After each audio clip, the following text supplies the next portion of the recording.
I was laughing. I saw somebody tell me, the DA says, I'm a millionaire without a business.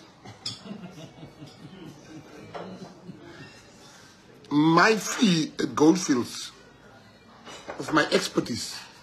Goldfields is the 4th largest gold company in the world. In 2010, you know what was my fee? I charged them a month, 2 million. They paid me 2 million. My salary is 2 million a month.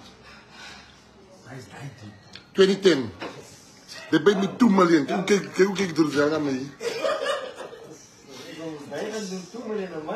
million a month. Goldfields. I'm saying this thing live here so people can verify. I got 2 million rents for my services.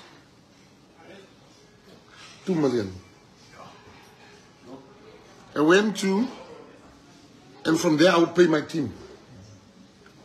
I then went to start at Namakwa Diamonds. My salary was $100,000 a month. Because ik het experience met die ding. Ryk mense sal nie vir jou betaal. Ryk mense is nie dom met geld nie. Hulle betaal nie vir jou. 'n man wat jou kan 1 miljoen rand se salaris 'n maand betaal. Is nie dom nie. So ek het, my family owns hotels. My family I had mines. The turnover was of one of the mines is 50 million rands per year.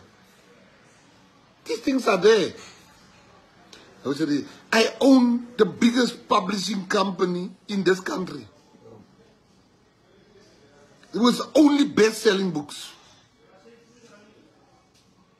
Julle kan maar wat praat van my.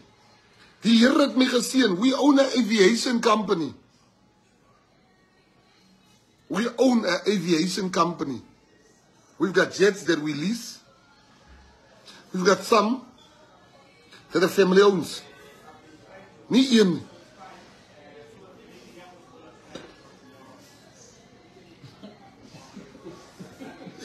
Dit is hulle mens. Moenie vir my so kyk.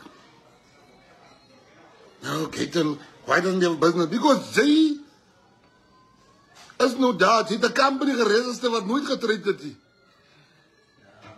Nou dink jy ek is hy. I just bought the biggest piece of land in Plet.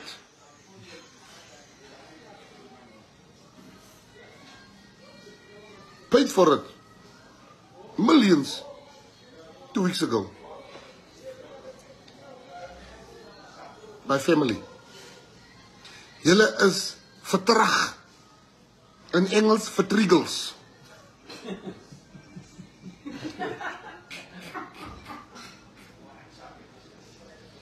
Vertraag. Julle is bang vir my. Julle moet nie bang is vir my nie. Julle is bang vir die verkeerde mense. Julle is bang is vir die PA Patriots. Die honde is los. Die honde is vrek los.